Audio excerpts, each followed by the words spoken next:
Il est écrit ceci. Il persévérait dans l'enseignement des apôtres et des prophètes. Et il persévérait dans la communion fraternelle, dans la fraction du Père et dans la prière. Avant que nous soyons réunis tels que nous sommes, il y a autant des apôtres. C'est-à-dire le grec de Jérusalem. Après la résurrection de Jésus, Jésus-Christ est monté. Quand il est monté, il a envoyé les sept esprits. Quand les sept esprits sont descendus, les apôtres ont commencé à prêcher la parole. C'est là que nous parlons, bien aimés. Personne ne peut être un prédicateur sans les sept esprits. Puisqu'il n'y a que les sept esprits qui peuvent donner l'homme la capacité d'interpréter Dieu. Que le Seigneur nous bénisse. Que le Seigneur nous bénisse. Tu peux faire les études de théologie. Tu peux comprendre, tu peux lire beaucoup la Bible. Tu peux faire des années dans les églises. Mais si tu n'as pas les Saint-Esprit, tu ne comprendras jamais Dieu. Car aucune personne sur la terre ne peut comprendre Dieu. La Bible dit ceci. Ce n'est que son esprit qui connaît sa profondeur. La profondeur de Dieu, c'est seulement les Saint-Esprit qui peut les connaître. Pourquoi des apôtres qui étaient des disciples de Jésus, ils ont marché pendant 3 ans avec le Seigneur. Ils ont vu les miracles. Ils ont écouté comment Jésus prêchait. Mais ils n'ont pas prêché. Puisque Jésus les avait dit, n'allez pas. Il faut que vous attendiez les consolants. C'est-à-dire l'esprit que le Père avait promis. Puisque Jésus savait, sans les Saint-Esprit, devant les circonstances, devant les persécutions, même les disciples pouvaient nier Jésus. Que le Seigneur nous bénisse. Pierre d'ailleurs, c'est lui, il était à côté de Jésus. Il dit, Seigneur, s'il s'agit que je meurs avec toi, je vais mourir.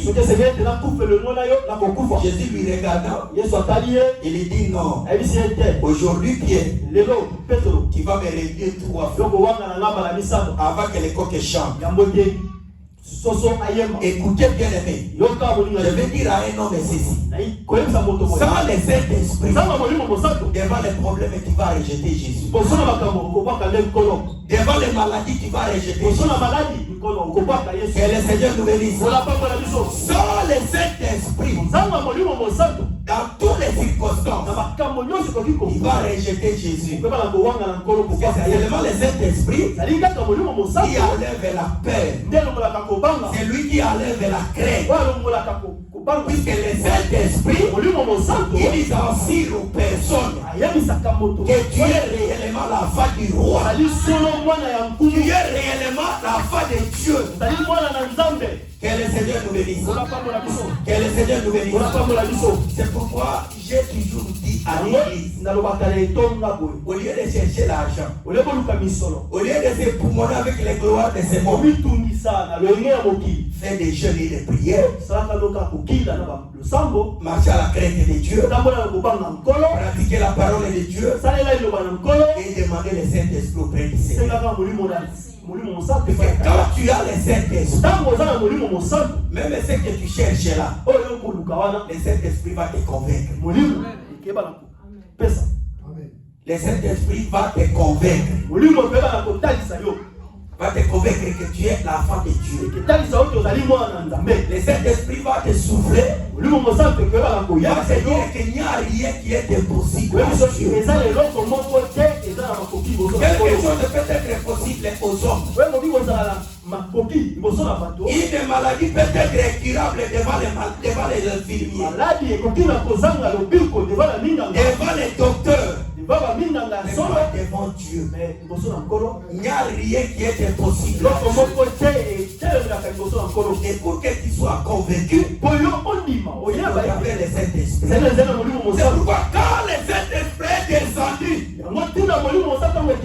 les Juifs, ils ont empêché de parler au nom de Jésus. Et quand le Saint-Esprit est descendu, les apôtres ont commencé à prêcher Jésus. On les battait même des vierges.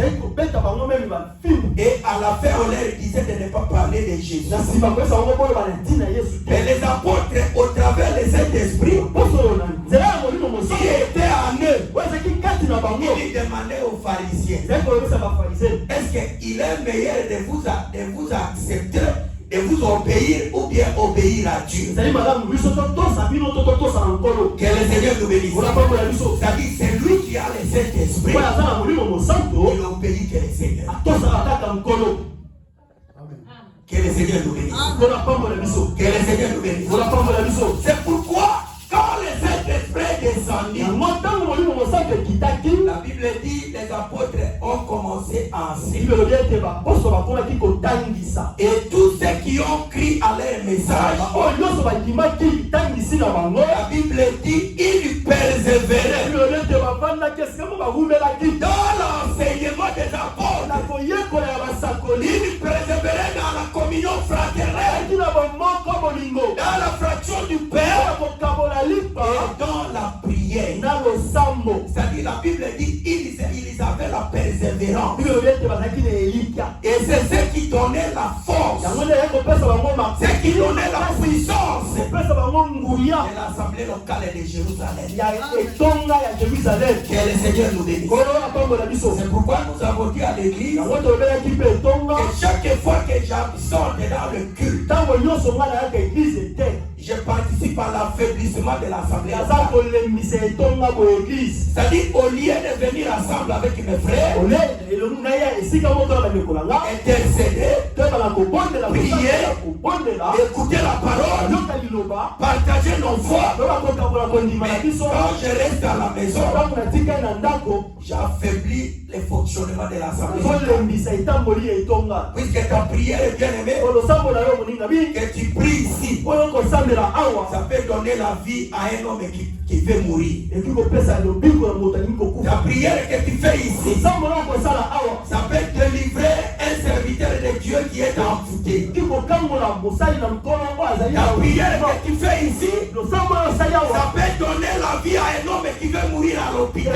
C'est-à-dire, chaque fois que tu viens ici, sache que tu as un travail à faire.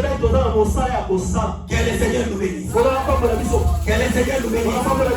La raison pour laquelle, bien aimé, nous avons dit ceci, qu'à part le fonctionnement de l'église, de l'assemblée locale, il y a aussi la vision. La vision de l'église. Et cela nous avons dit qu'en réalité, l'église n'a pas de vision. Que le Seigneur nous bénisse. C'est une exhortation que nous exhortons le peuple. Nous avons dit que l'église n'a pas de vision. Puisque c'est lui qui a la vision. C'est celui qui a commencé l'œuvre. Et qui a commencé cette œuvre de l'église. Ce n'est pas un prophète de la terre. Ce n'est pas Kimbango. Ce n'est pas Branham. Ce n'est pas Mukuna. Ce n'est pas Mahomet. Mais c'est lui qui a commencé son œuvre. C'est Dieu lui-même. Que le Seigneur nous bénisse. Comme c'est Dieu qui a commencé cette œuvre, l'œuvre de l'église, c'est lui qui connaît comment cette église va. Et c'est lui qui connaît comment l'église peut être bénie. La raison pour laquelle nous avons dit, le Seigneur est comme le véritable époux. C'est lui qui a les droits. C'est lui qui a un mot à dire sur son église. Que le Seigneur nous bénisse. Et nous sommes allés plus loin dire. Si réellement tu es devenu une église du Seigneur, il n'y a aucune personne sur la terre ne peut te maudire. Que le Seigneur nous bénisse. Que le Seigneur nous bénisse. Parce que quand nous parlons de l'église, nous ne voyons pas les 4000. Mais si nous parlons de l'église, nous parlons des temples de Dieu. Or que dans le livre de 1 Corinthiens 14, l'apôtre Paul dit que vous êtes les temples de Dieu. Puisque l'Esprit de Dieu habite en vous. Et quand le Saint-Esprit habite en vous, vous êtes maintenant l'église du Seigneur. L'église du Seigneur, c'est la femme du Seigneur. C'est pourquoi les désirs de la femme, les désirs de l'église, ça doit toujours tourner vers son mari. Si l'église a besoin de quelque chose, il doit toujours demander à son mari. Les chefs de l'église, la tête de l'église, c'est notre Seigneur Jésus. C'est pour cela que nous avons dit à l'église, même ceux qui donnent des noms dans les églises. Ah non, mon église, il dit mon église. J'ai vu dans une vision, c'est l'église de Mana. C'est l'église de la foi abondante. C'est l'église de la parole. L'église c'est Elim. C'est l'église de PPDA. Tous les noms qu'on est en train de donner dans les églises, ils sont en train de commettre un péché. Comment un homme, tel que moi je suis là, je pars chez mon frère et je donne à sa femme un nom. Mais ce n'est pas du respect quand même. Que le Seigneur nous bénisse. Quand le Saint-Esprit est venu, le Saint-Esprit a donné les noms. Et il a confirmé les noms que Jésus-Christ lui-même a donné. Puisque quand le Saint-Esprit vient, le Seigneur avait dit qu'il ne parlait pas de lui-même. Puisque un véritable messager ne parlait pas de lui-même. La raison pour laquelle vous remarquerez Jésus comme un messager, il parlait chaque instant. Mon père m'a envoyé. Mon père m'a dit. Mon père m'a dit. Mon père m'a envoyé. Mon père et moi nous sommes un. Mais quand Jésus est glorifié, quand il est monté au ciel, la Bible dit ceci. Il a dit que quand le Saint-Esprit viendra, le Saint-Esprit ne parlera pas de lui-même. Puisque le Saint-Esprit c'est un messager, il parlera toujours de Jésus. Que le Seigneur nous bénisse. Que le Seigneur nous bénisse. C'est-à-dire aujourd'hui, si quelqu'un a le Saint-Esprit, il ne parlera pas de lui-même. Que le Seigneur nous bénisse. Il parlera toujours de Jésus. Même si Jésus avait dit que j'ai un Père, quand tu l'es glorifié, le Saint-Esprit vient. Dans cet homme bien-aimé, le Père c'est Jésus. Le Fils c'est Jésus. C'est lui-même tout est pour nous. C'est-à-dire c'est lui qui est monté. C'est lui-même qui est descendu. Il dit personne ne peut aller au ciel. Si je n'ai le Fils de Dieu qui est descendu du ciel, c'est-à-dire les mêmes qui étaient au ciel, c'est les mêmes qui est descendu sur la terre. Et il est né au travers d'une femme. C'est pourquoi on l'a appelé fils. C'est lui-même le Père. Puisque le Saint-Esprit, c'est lui le Père. Si vous lisez dans le livre d'Ésaïe, vous allez voir que le Dieu c'est l'Esprit. Même dans le livre de Genèse, au commencement, Dieu créa les cieux et la terre. Et il y avait des ténèbres sur toute la surface de la terre. Et l'Esprit de Dieu s'est mouvait au-dessus des eaux. C'est que le Créateur, c'est l'Esprit, le Saint-Esprit. Mais quand Jésus est parti, il a envoyé maintenant l'Esprit. Et l'Esprit maintenant témoigne de Jésus. Le véritable nom de Dieu, ce n'est pas Elohim, ce n'est pas Jéhovah, mais le véritable nom de Dieu, c'est Jésus-Christ. C'est pourquoi au travers de ces noms que toute l'humanité a la vie. Que le Seigneur nous bénisse. Il est écrit, les salis ne se trouvent en aucun nom. La Bible ne peut jamais mentir. C'est que même si tu dis au nom de Jéhovah, tu n'auras pas le salut. Au nom d'Elohim, tu n'auras pas le salut. Mais quand tu crois au nom de Jésus, tu as la vie à toi. C'est le véritable nom de Jésus. Le véritable nom de Dieu, c'est Jésus-Christ. Que le Seigneur nous bénisse. Que le Seigneur nous bénisse. Si nous avons des noms comme Jéhovah, nous avons des noms comme Elohim, des noms comme l'Éternel, ce sont des attributions de Jésus. Que le Seigneur nous bénisse. La Bible dit Abraham l'a appelé Jéhovah, puisqu'il a pourvu dans les besoins, il a pourvu. C'est pourquoi il est Jéhovah. Que le Seigneur nous bénisse. Que le Seigneur nous bénisse.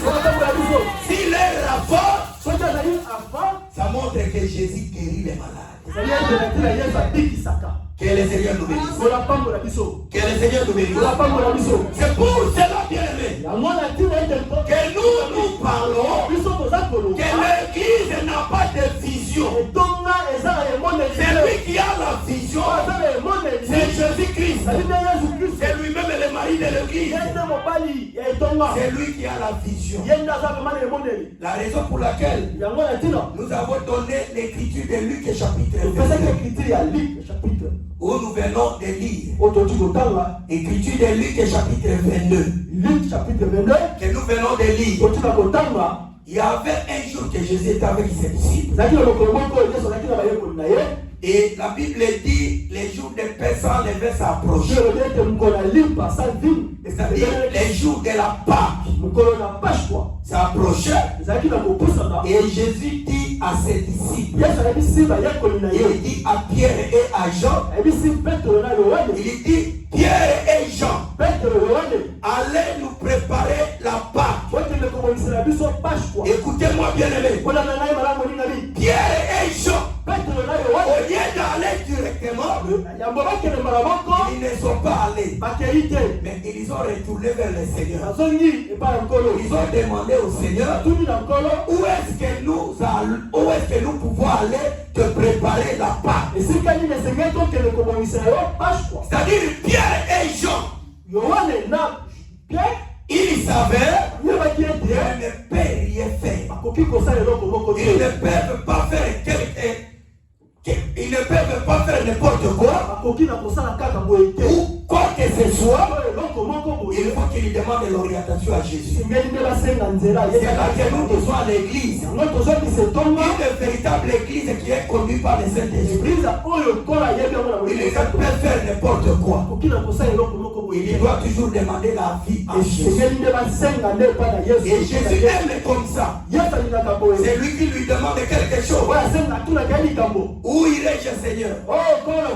Que ferai-je, Seigneur? Qu'est-ce que je peux faire, Seigneur? La Bible dit ceci. Quand vous élèverez le nom du Fils de l'homme, vous saurez de quoi il est capable. C'est-à-dire, même dans ta vie, chaque fois que tu demandes l'approbation de Dieu dans tes problèmes, il y aura toujours des solutions. Que le Seigneur nous bénisse. Que le Seigneur nous bénisse. Mais si tu es église de Dieu, mais tu veux faire n'importe quoi. C'est pourquoi vous voyez les gens aujourd'hui. Non, Paul, il était ministre comme moi. Il a empêché les femmes de prêcher. Aussi comme ministre, on donne que les femmes prêchent. Il n'a pas bien compris les choses de Dieu. Que le Seigneur nous bénisse. Que tout ce que les apôtres ont prêché,